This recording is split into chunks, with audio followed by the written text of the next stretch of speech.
ये प्रेस वार्ता जो है एक पुस्तक का लेखन फॉर्मर यूनियन मिनिस्टर रहे मनीष तिवारी जी उस पर है। और सबसे पहले मैं आपके समक्ष प्रस्तुत करना चाहूंगा जो बात उन्होंने अपनी पुस्तक में कही है। इस पुस्तक के कुछ भाग मीडिया में हम सभी ने देखे हैं और ये कहना गलत नहीं होगा कि जो तथ्य सामने आए हैं इसको कांग्रेस की विफलता का कबूलनामा कहना ही उपयुक्त होगा। और उसका जो सारांश है पहले मैं अंग्रेजी में पढ़ दूंगा और उसके बाद हिंदी में उसका सारांश आपके समक्ष पेश करने के बाद अपनी बात रखूंगा। And I quote this excerpt from the book says, for a state that has no compunctions in brutally slaughtering hundreds of innocent people, and this is very important, restraint is not a sign of strength. It is perceived as a symbol of weakness. There comes a time when actions must speak louder than words. 26/11 was one such time when it should have been done.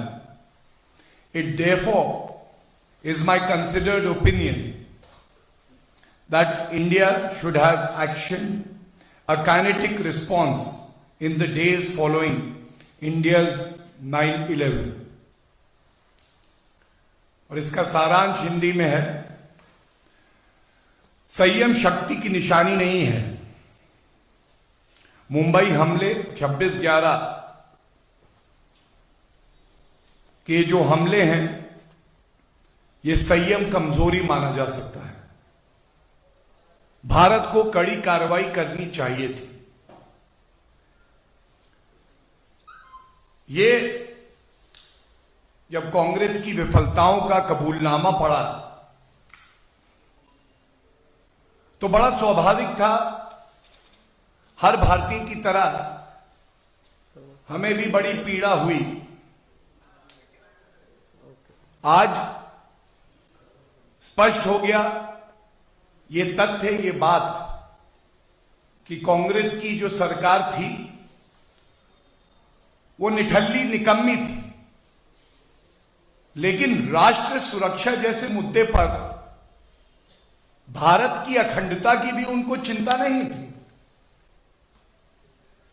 हर भारतीय ये बात कहता था, देश ये बात जानता था, बीजेपी भी यही बात कह रही थी। आज कांग्रेस शासन में पूर्व केंद्र मंत्री मनीष तिवारी जी ने स्वीकारा है, कबूल लिया है कि उनकी सरकार ने राष्ट्र सुरक्षा को दांव पर लगा दिया। मन में यह सवाल आया, बड़ी पीड़ा के साथ आया, कांग्रेस पार्टी की अध्यक्षा सोनिया गांधी जी, राहुल गांधी जी क्या आज अपनी चुप्पी तोड़ेंगे?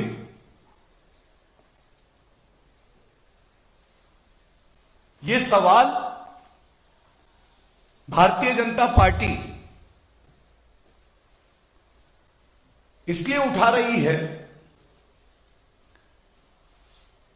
क्योंकि देश के लिए इन सवालों के उत्तर जानना आवश्यक है।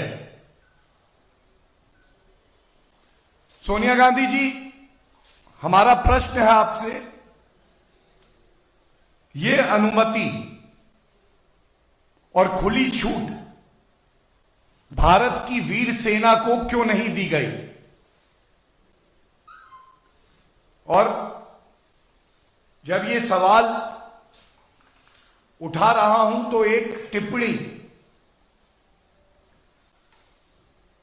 हमारी ही सेना के तत्कालीन air chief marshal Fali Homi Major ji की मैं जरूर आपके समक्ष रखूंगा।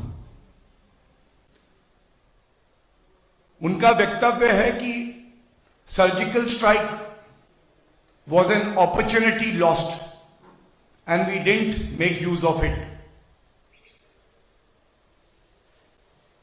हमारी वीर सेना पूर्व प्रधानमंत्री मनमोहन सिंह जी से अनुमति मांग रही थी कि पाकिस्तान की क्या हैसियत, हम उनको सबक सिखाएंगे। लेकिन ऐसा क्यों हुआ सोनिया गांधी जी? हमारी वीर सेना को, जिसका लोहा पूरे विश्व में हर कोई मानता है, यह अनुमति नहीं दी गई। और भारत में क्या बदलाव आया है, यह बात भी आपके समक्ष जरूर रखूंगा। श्री नरेंद्र मोदी जी के नेतृत्व में सबसे बड़ा बदलाव है कि पूरे देश की भावनाओं का सम्मान करते हुए श्री नरेंद्र मोदी जी ने पुलवामा हमले के बाद हमारी वीर सेना को खुला हाथ दिया। उसका परिणाम आप सबके समक्ष है। बालाकोट एयर स्ट्राइक हुई, पाकिस्तान को घुस के ठोका, बताया कि भारत की ताकत क्या है, बताया हमारी सेना कितनी वीर है। भारत की तरफ बुरी नजर उठाओगे तो तुम्हें बख्शा नहीं जाएगा। लेकिन यह अनुमति मुंबई आतंकी हमलों के बाद क्यों नहीं दी गई? यह तो आज कांग्रेस के पूर्व मंत्री खुद कह रहे हैं। दूसरा सवाल मन में आता है कि जो पुलिसकर्मी थे, जिन्होंने सर्वोच्च बलिदान हमारे देश की सुरक्षा के लिए दिया, भारतवासियों के लिए दिया, जो एनएसजी कमांडो शहीद हो गए, आपने उनकी कुर्बानी को भी अपमानित किया। और ये इकलौता वाक्य जो है, इसमें इतनी ताकत है कि सोनिया गांधी जी, आपकी ये सहूलियत की जो राजनीति है, उसको छोड़कर देश को आपको ये बताना होगा कि ऐसी कौन सी दोस्ती, ऐसा कौन सा विशेष प्रेम आपका पाकिस्तान के प्रति है कि आपने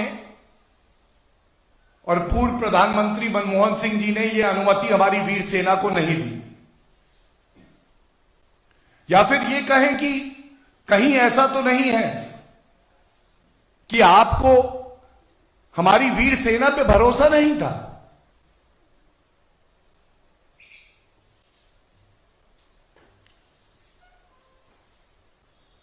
हमें कभी नहीं भूलना चाहिए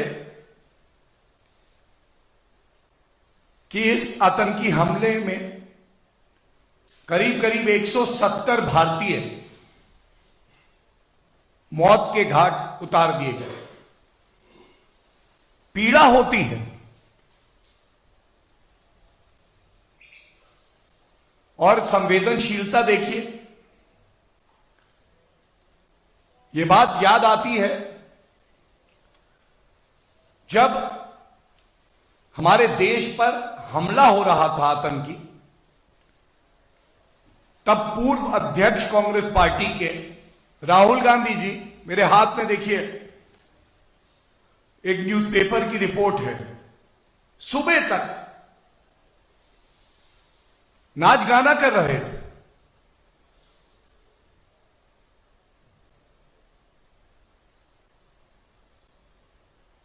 एक तरफ उम्मीद की जाती है कि प्रभु कभी ना करे कि हमारे देश पे ऐसा आतंकी हमला हो, लेकिन अगर कोई प्रयास भी करे तो देश के प्रधानमंत्री और देश के गृह मंत्री सुरक्षा कवच बन के सामने खड़े हो जाते, जैसा अब हमने मोदी जी की सरकार में देखा है। लेकिन बड़े पीड़ा से मैं कहता हूं, अगर हम उम्मीद कर रहे थे कि तत्कालीन गृह मंत्री जिस वक्त ये हमला हुआ शिवराज पाटिल जी फोन कॉल कर रहे होंगे, सुरक्षित कर रहे होंगे नागरिकों को, कोई कमी नहीं छोड़ेंगे कि एक भी नागरिक की जान ना जाए, वो बंद गले के सूट बदल रहे थे, वो कंघी कर रहे थे, वो आगे कैसे बॉलीवुड की एक मूवी बने ये बनवाने में व्यस्त थे।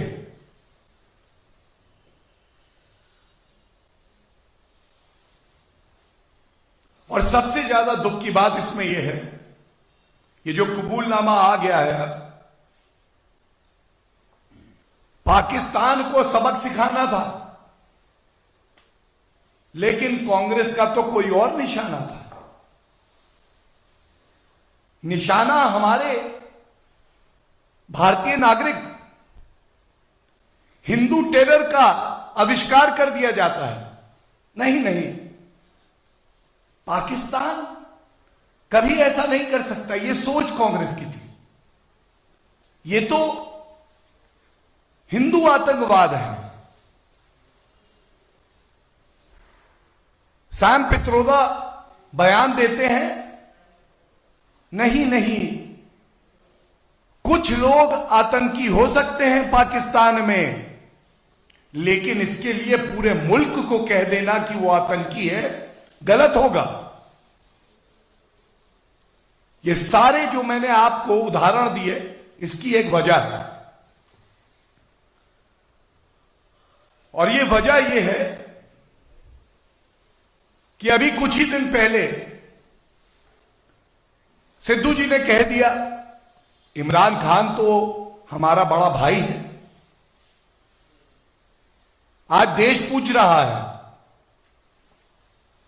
आपका बड़ा भाई इमरान खान है तो हम भारतीय क्या हैं? राहुल गांधी जी, हम पराए हैं, हम अपने नहीं हैं। जो सर्वोच्च बलिदान हमारे सैनिकों ने दिया, पुलिसकर्मियों ने दिया, एनएसजी कमांडोज ने दिया है, उनका बदला पाकिस्तान से लेने में आप असमर्थ क्यों रहे? क्या ऐसी मजबूरियां थी? क्यों बेवफा हो गए आप?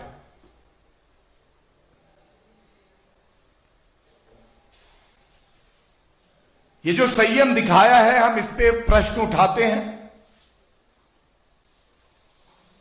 कोई कार्रवाई नहीं हुई, हम इस पे प्रश्न उठाते हैं। और ठीक है, ये पूरा भारत जानता है कि पॉलिसी पैरालिसिस, नीतियों पे फैसले लेने में लकवा मारा हुआ था आपको, ये हम जानते हैं। लेकिन जब देश की अखंडता की बात आए, राष्ट्र सुरक्षा की बात आए, तो आप चादर तान के कैसे सो सकते थे? और बड़े गर्व से मैं एक बात कहूंगा, श्री नरेंद्र मोदी जी के नेतृत्व में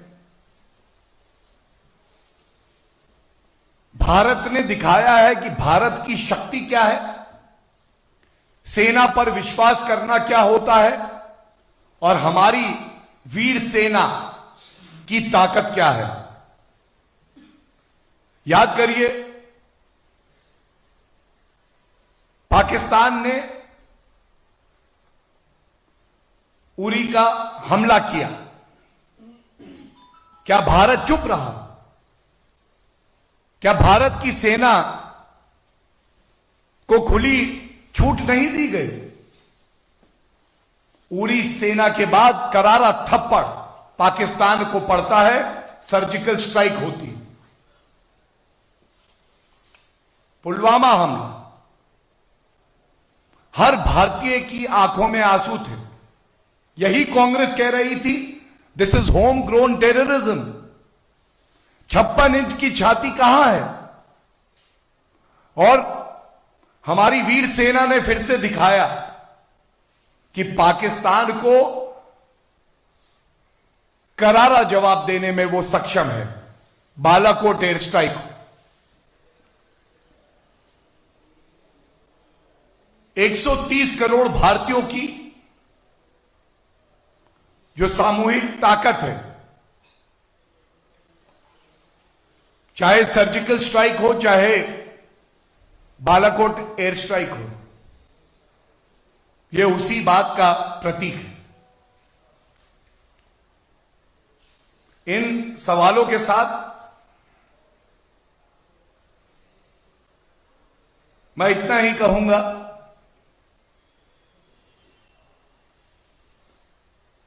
कि एक बहुत बड़ा पाप कांग्रेस पार्टी ने हमारे शूरवीरों के बलिदान का अपमान करते हुए कोई कार्रवाई नहीं करी, बदला नहीं लिया, और यह कृत्य कांग्रेस पार्टी का कभी माफ नहीं किया जाएगा।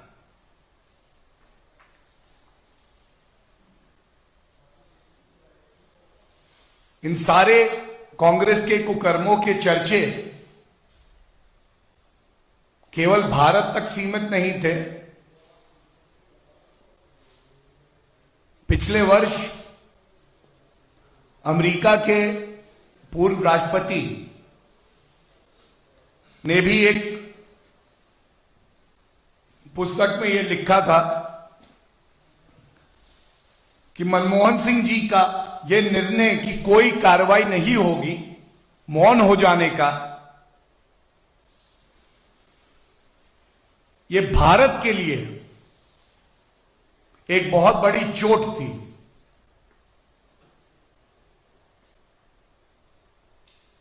इन सवालों के साथ, इस उम्मीद से कि श्रीमती सोनिया गांधी जी अपनी चुप्पी तोड़कर यह देश को जरूर बताएंगी कि जब भारत की वीर सेना तैयार थी मजबूत जवाबी कार्रवाई करने के लिए, तो उनको क्यों रोका गया। धन्यवाद।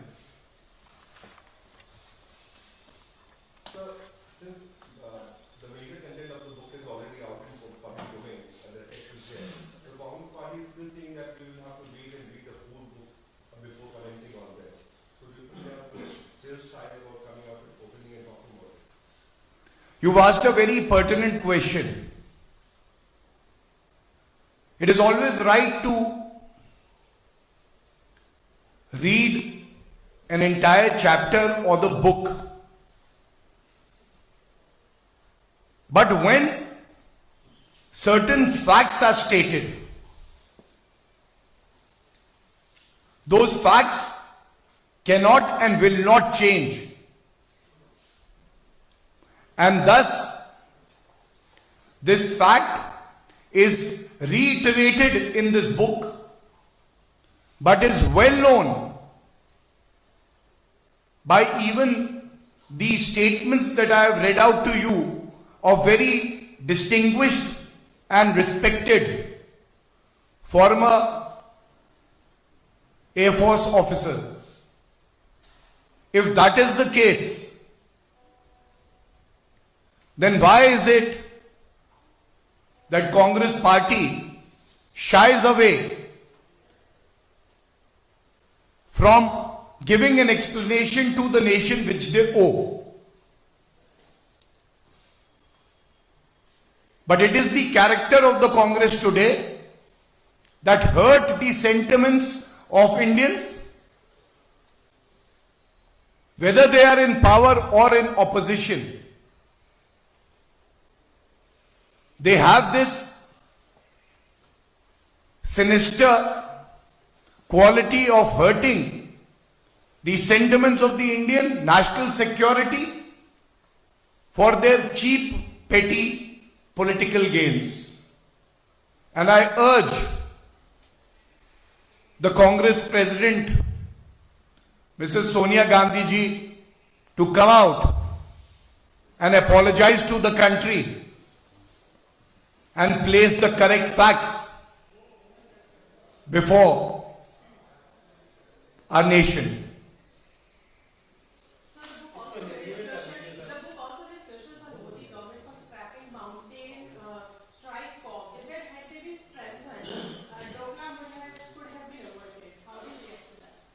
Thank you for asking me that question. I react to it by facts, by truth, by commitment to the country. In my hand is a news article which clearly says, and I'll read the headline so that it is clear. Army's Mountain Strike Corps gets 10,000 additional troops, firepower for ops along China border. And you asked me, how will I react? I will react by reminding the Congress, when India and the forces needed Rafale, they could not ensure that Rafale is inducted into the Indian Air Force. 42 squadrons came down to 33. And then Shri Narendra Modi ji, as the Prime Minister of the country, ensured a government-to-government deal, and today we can proudly say that our armed forces have been strengthened by the induction of Rafale. And I also add to that, who ensured the Chinooks, the Apache? China also has been shown its rightful place.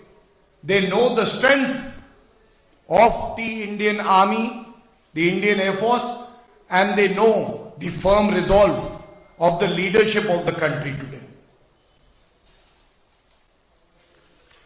Modi सरकार यह भी कहा है कि 2014 के बाद भारत जो है गुलाम हो गया है और अमेरिका का पिछलग्गू हो गया है। देखिए, पिछलग्गू होने के बारे में जब आप कहते हैं तो मणिशंकर अय्यर को बहुत पता होगा, क्योंकि कोई लोग बताते हैं कि जो पूंछ पाकिस्तान से आती है उसके पिछलग्गू कोई है तो मणिशंकर अय्यर है। और भारत जो है पूरे विश्व को नेतृत्व प्रदान कर रहा है।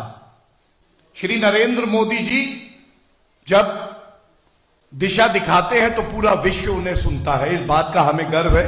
हो सकता है कि कांग्रेस हेडक्वार्टर में धुआं ही धुआं हो, जलन का, नफरत का, लेकिन इसका कोई इलाज दिखाई नहीं पड़ रहा। Thank you everyone.